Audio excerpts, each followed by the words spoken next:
My name is Allison Metzger, and I'm an associate broker and co-owner of Green Lawn Realty. We are a residential real estate company, and we do dabble a little bit in commercial real estate, mostly in Northern Virginia. I would say we're probably more specific to Loudoun County, but we do branch out to other areas of Virginia. Very nice. I'd like to know a background story about you, how you got started in real estate, and what led you to where you are today. Yeah, so it's an interesting story, I think. Maybe others may not feel the same way, but my background is in marketing and public relations. That was what my degree was in. And I worked in corporate marketing for about 16, 17 years. And I really, really enjoyed all of the companies that I worked for. I worked my way up in a lot of great industries. And then my daughter was born, and she was turning 5, and we had just moved to Leesburg from Falls Church.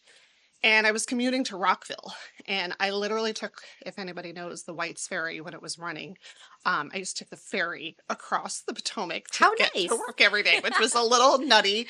Um, but yeah, I would leave like, early morning when it was dark out, and I wouldn't get home until, it was late and dark out again. And my daughter was going into kindergarten, and I was like, how am I going to do this? This was back in the time when Loudoun County had part-time kindergarten, so it wasn't full day. Oh, wow. Okay. So I was like struggling to like get home to pick her up from daycare and figure out all of those things.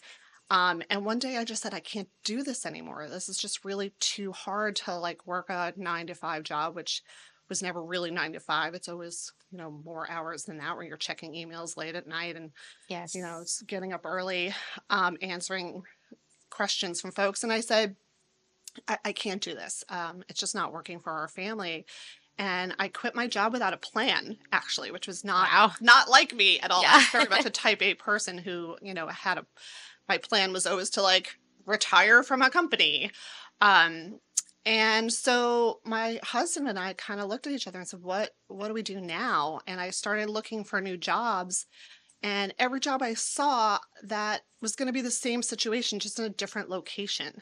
And so he said to me, why don't you get your real estate license? You've always wanted to. I was always like an HGTV watcher. My mom had dabbled in real estate for a little bit. And so I Okay. always thought about that in the back of my head, that was just going to be like a side gig or Yeah. something. And it was my time to make it a full-time gig. So that's what I did. And it's been the best decision I ever made. Oh, that is amazing. Did your mom having some background in real estate help you transition into that role? Was she your coach or mentor? Did you have somebody She did else? not. She did. When I say dabbled, she likes to say that she worked in real estate and never sold a house. Aw, okay. That's fine. But she really just, it was she also dabbled in a lot of different career choices. And I think, in her generation, they didn't have the flexibility to sort of like become an entrepreneur really easily or start a company. Those types of opportunities were, probably less so in her generation. So, Yes. I think she was very proud that I was able to do it. And, Yeah. you know, Amazing. And would you say that your background in marketing has helped you with real estate? And can you talk to me about what strategies you're using currently to help promote yourself or even listings, putting listings online and getting the word out there? Sure. I would say it definitely has helped. I think marketing always comes naturally to me. I think, writing, just even as simple as writing the description of the house. Some people struggle with that. Like writing may not be their forte. And so having that marketing background and having a little bit of a creative background always lets me take good photos of properties, make sure I have the right folks involved. Yeah. The good news is in our area, houses do generally sell themselves, right? If you do the right marketing, that they will sell themselves. But it's the nuance that I think not every person knows about when it comes to, how you present a property or how you even just, respond to your clients Yeah. in the right appropriate way. No, absolutely. Yeah. And then I've got another question for you. How do you stay up to date on the latest trends and developments in the real estate market, and what resources do you rely on? There's so many resources these days. It's actually almost impossible to not stay up to date. I mean, our email boxes are just bombarded from, the National Association of Realtors, the Virginia Association of Realtors, and then we have like the Northern Virginia Association. So, there's those are three sources that are just bombarding us with, great trainings, great information. And then we have a lot of partners that we work with, whether it's a title company or a home inspector. All of those folks, it's great just to have good relationships with them so that if there Yes. is an issue that pops up, you can pick up the phone and ask them directly for some assistance Yeah, or advice. absolutely.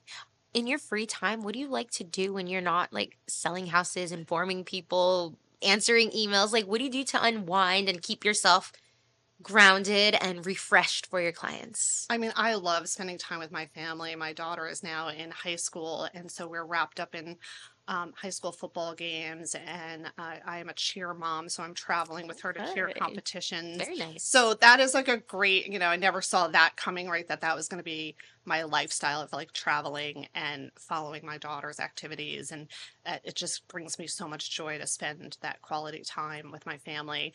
And also my friends. I have a village of friends that are super supportive of my wacky career, which is sometimes, I'm working, on a beach trip or Yeah. taking phone calls at a dinner. So they've been super supportive. So I do love spending time with my family, and I do really love traveling.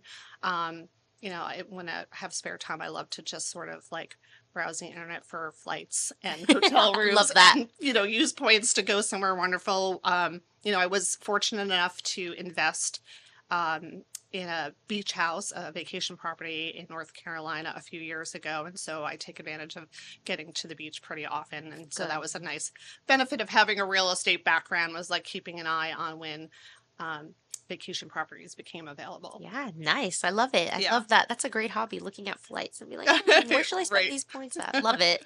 Do you currently have a team, and like, are they in-house or is it maybe outsourced? Talk to me a little bit about your team. Sure. So we don't really consider ourselves a team per se. We are a small boutique company. Okay. In fact, we have an office down in Wilmington, North Carolina, and our office here in Loudoun County. But we really have maybe 5 or 6 active agents.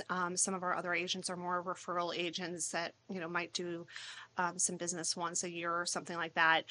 We consider ourselves like we will reach out and help each other. If someone's on vacation, we'll jump in and help them with a client or answer any questions for them. Um, but, as far as we used to have a much larger company, and I found it really, really hard to manage so many people, and really quickly determined that wasn't the lifestyle that I was like, looking for. I thought I Yes. wanted this big, ambitious company with like lots of people and, making lots of money. And I quickly realized that really just having a core group of quality over quantity was way better for both our business and everyone's mental state. Yeah, no, absolutely. And I love the self-awareness. Like, you're like, you know what? I'm gonna step back. That's not actually what I want. This is what I want. This is what makes Right. me happy and what Yes. it's all about. So that's great. Yes. What are some creative ways sellers can stage their homes to attract buyers?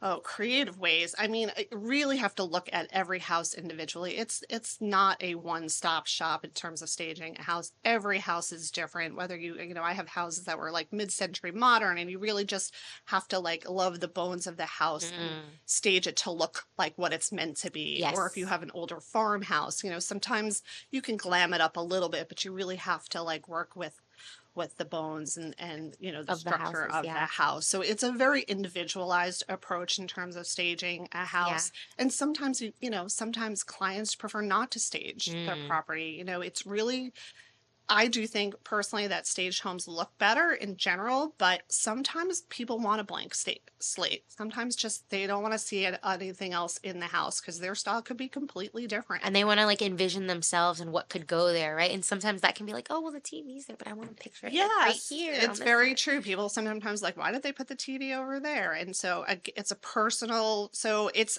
a judgment call, like Mm. each house, I would say. Yeah, that makes sense. Um, how do you build and maintain relationships with clients and other professionals in the real estate industry?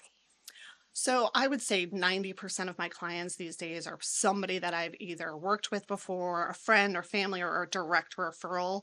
And that's the beauty of like once you get to a certain stage in your career in real estate, like the business sort of just comes naturally. If you've provided great service and stayed in touch with your clients, they will come back to you.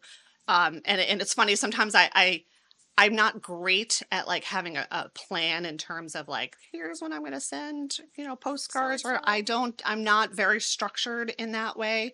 Um, it's funny. Sometimes I'm just driving by like somebody's house that I sold and I'll think about them and like the next week they'll call me, right? Like it's like because we were on the oh my same, goodness. Yeah. page like throughout our experience. Like it's just funny how those things sort of Yeah. naturally start to happen when Right. you're like, I was literally thinking about you last week and then you called. The same wavelength. That's Right. what that I is. think it is. It's the same. It's just, if they have a good experience and we are connected personally, Yeah. I think it just comes back to you. Absolutely, yes. And I wanted to talk, and I may just butcher this, but you are on the board of, help me out here. Loudoun Habitat for Humanity. Yes, talk to Yes. me about that and why helping the community out is so important to you. And talk to me about why you decided to do this. I love talking about habitat. It's what really, really brings me joy. And it just is a different role in my life. And it's a bucket that I get to fill that I didn't know needed to be filled. But when I was in college, I actually had volunteered for Habitat for Humanity, and they were building a house in Arlington at the time. And I did some like manual labor there. And I just thought it was like a really Okay. amazing group of people. And it wasn't so much about what we were doing, it was just how they made me feel during Aw. the experience. And so when I moved to Loudoun County, completely coincidental, I had just got my real estate license and I opened up the local newspaper and there was an ad for, they were looking for board members for the local Habitat affiliate. And I immediately applied and was like, this is a sign. And so I've been involved with the board ever since, and that was over 10 years ago, Okay.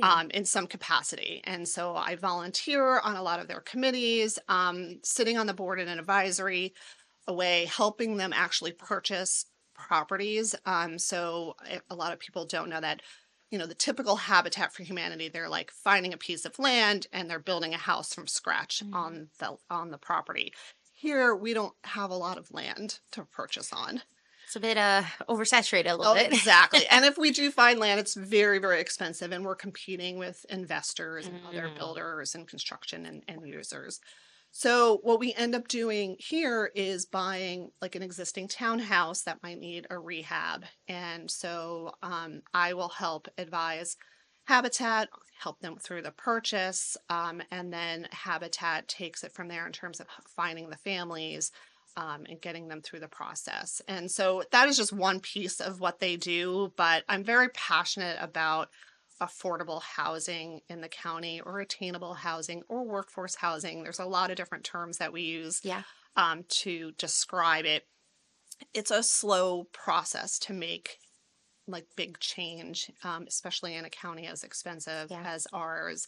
So I've sat on the ADWA, which is the Affordable Dwelling Unit Advisory Board, which is a county um, board. We're done some work with the Community Foundation. They have a workforce housing campaign that they've Wow. been running, and then obviously my Habitat hat that I wear in the community as much as I can. So um, there's a lot more work that needs to be done, Yeah. and it's not just a local problem, it's really a nationwide problem. And advocating for a variety of housing is what I try to do. Wow. That is awesome. You're already so busy and you're just like, you know what? I want to do this. I want to spread awareness and I want to see where else I can help in the community. So I think that's so great. I always find that so inspiring when people are like juggling stuff and finding time to do that. Like that's what it's all about. Yeah, So, it always feels it. I'm surprised on days when I'm like not, happy, or I'm frustrated with something else going on. The minute I make a phone call to somebody in my affordable housing world, I am like everything goes to the wayside. I just realize there's like bigger fish to fry. yes, bigger fish to fry. That's right. And then, what are some, and I'm going to change the subject here a little bit, but what are some of the most important factors that buyers and sellers should consider when choosing a real estate agent to work with, in your opinion? Yeah, in my opinion, I think it's really important for you to just really trust and feel comfortable with your realtor. You're going to be spending a lot of time with that person over the course of potentially many months, to, go through some potentially stressful encounters. And you want to make sure whoever you're working with that you really know, trust them in terms of like their expertise, and you should really like them. Yeah. You should really enjoy their company, as well, because it's like a marriage. It's like a short-term marriage, right? Like a very intense, timeline that you're spending with folks, and so it's really important that you just have a good working relationship. Yeah, absolutely. Especially because you're going to be either purchasing maybe your first home or selling your first home, and they're going to be in your house a lot. You're going to be seeing Absolutely. them. They're going to see your family, all that good stuff. It's going to Absolutely. be very intimate. So you want to just make sure that you mesh well and you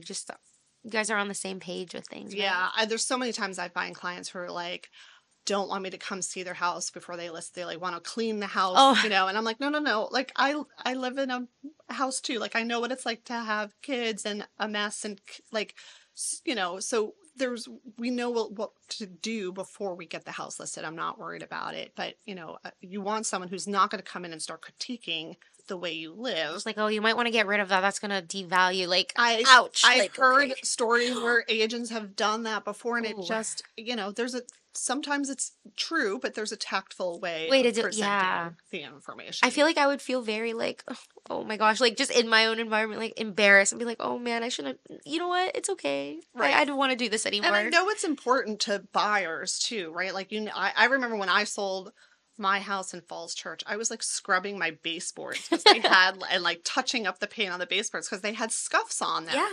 But you know what? Have I ever walked into someone's house and be like, "You can't buy this house because there's There's scuffs some on those scuffs over baseboards"? here.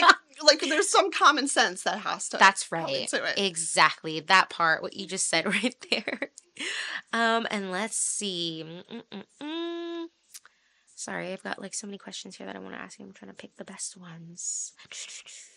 How do you build and maintain relationships with clients? Oh, wait, I've already asked you this one. How embarrassing. Oh my goodness. Oh, this is a good one.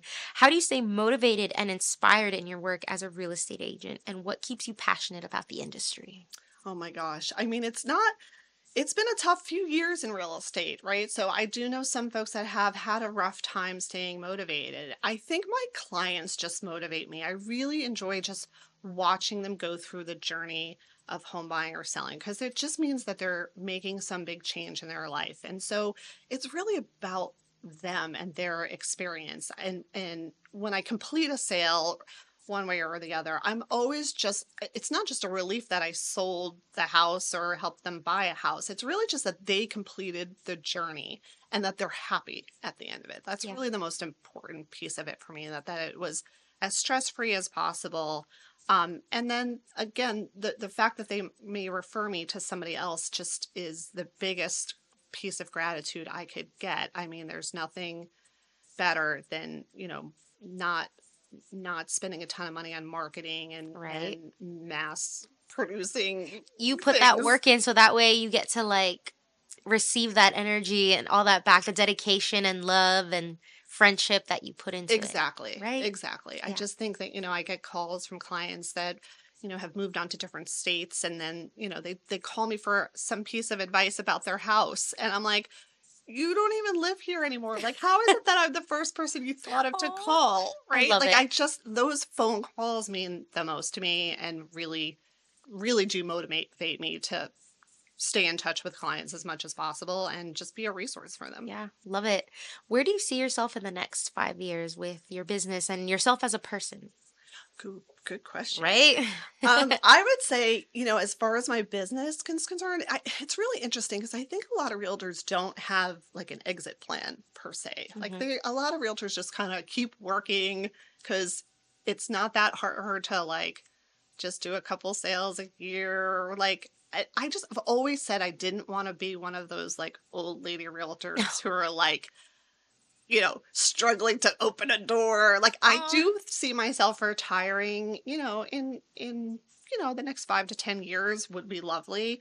I think realtors really need to do a better job of like treating it like a business and a career where you have a start and an end date. Yeah. If you want to keep working, later into life, there's nothing wrong with that. But I do see myself spending more time with my family and friends and not working weekends and nights and random schedules for the Yeah. rest of my life. So I'm looking forward to that time frame when I can travel more and spend more time with friends and family. Oh, absolutely. Yeah. And everybody's journey is different. Everybody has different goals at the end, but it's always just so inspiring and awesome to hear what people have in store for themselves and what they plan on doing. So, Yeah, yeah. I mean, I worked really hard to at some point, like, how much money is enough money? It's not about the money anymore. You just need to like create. I think there's another chapter for me. Um, Real estate may be part of it, and maybe it's like in a nonprofit capacity or volunteer capacity of some sort. But, because I do have the expertise I want to be able to use later on. I just think it's going to be there's something different on the Yeah. horizon. And I'm sure once it needs to happen, it'll happen and you'll get your sign, Yes, right? exactly, Life exactly. will just tell you and let you Life know. will tell me it's hard to plan too much. Exactly. Hmm. Is there anything that I have not touched on that maybe you would like to share with our listeners, either about yourself or your business? I would love to take this moment to give you the stage. Oh, thank you very much.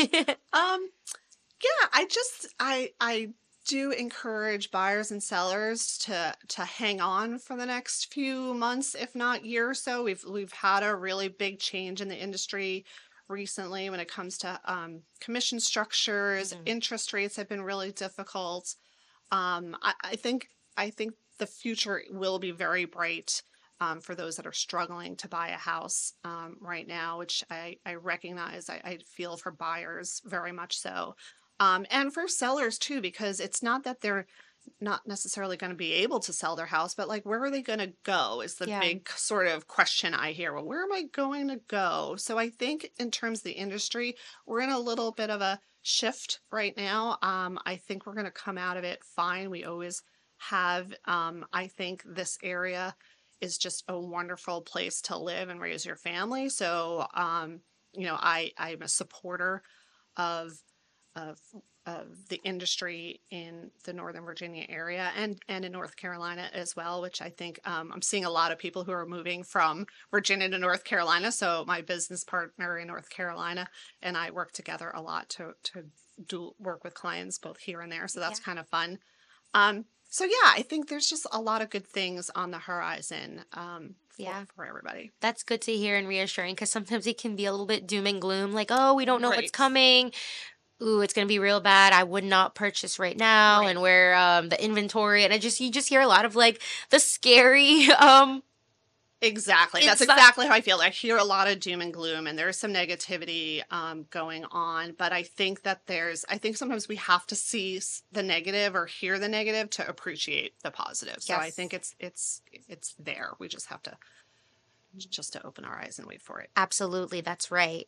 And then, what is the role of a real estate agent in the negotiation process, and how can you maximize value for your client? Well, the real estate agent really is the biggest negotiator you'll work with pretty much your entire life. I mean, how often are you like negotiate? I mean, there are people who do it, but Well, yeah, maybe not all of us are that yeah, no, privileged to experience it. So yes, yeah, your real estate agent really does need to set expectations first as to where the negotiation could go. Like, is this completely unreasonable to ask this price for a house? Because you may set off, the yeah, seller, for instance, if you're representing the buyer. So yeah, it's important for the realtor to set the expectation for the yeah, client first. But it's also their job at the end. Like I always say my job is to sell your house quick and get the most amount of money for you. And if I'm representing the buyer, it's to get the best deal for you and have as little stress throughout the process. So, sometimes we will have to compromise on one of those things, right? Like yeah, if it's you want the most amount of money, maybe it won't be the smoothest transaction for you, right? Because sometimes it causes some antagonism. Yeah. So again, just setting those expectations for folks is really important. Absolutely. Yeah, no, I think that is important going in it with expectations because if you're just and having that communication with your real estate agent because I feel like if you maybe are just like, "Oh, she's definitely going to do this and it's definitely going to go this way," and you just don't communicate that, it's definitely going to cause some tension. You're going to be like, "Wait a minute, but I thought." It's just like, Absolutely. "I know that you thought, but we need to like sit down, talk about it and be realistic with some And things." sometimes we as the realtors, we don't know someone's like what their breaking point is, right? So we have to be we have to communicate that clearly. Like, are you going to be really upset if you don't get this house? Like, what is more important? This is the house you want, or is it getting this price, right? So Yep. we have to make sure we're communicating that properly, Yep. because sometimes they're not going to tell you. Like, I'm willing to pay more, but they don't want to tell you that. Yeah, And that's no. okay. Yeah. I completely understand. They're part of the negotiation process. Yes. And, I get direction from my clients. Yes. That's how this works. Yes, yes. No, thank you for sharing that insight. I love it. That perspective that you give. It's great. So my final question is going to be, do you have a saying or a mantra that maybe has inspired you throughout life that you would like to share with our listeners so they could use it as inspiration as well? So it's funny. I'm going to use literally my senior quote from my yearbook, I love it. Give it to us. which I actually only recently just remembered. But it's Perfect. it's live simply so others may simply live. And I do think that it's funny how I just recently remembered that's what it was, Right because on I time. do feel like it's sort of how I've lived my life. Really, it's not all about me. And sometimes really simplifying things is the best solution. And in my business, I do try to put my clients first always. And sometimes I'll tell folks like, you can't buy this house. Like, I cannot let you buy this house, right? So it's like giving them the honor of like making the decisions and putting them first. But yeah, I do believe, we get wrapped up in the technology and the Yes. social media and Hustle and bustle all of of that. everything. And sometimes just simplifying things is a lot easier way to live. Yeah, no. Amen to that, sister. Well, thank you so much for being on the podcast. We really appreciate you coming in here and sharing your perspective, your journey, all that good stuff. So, thank you. Thank you.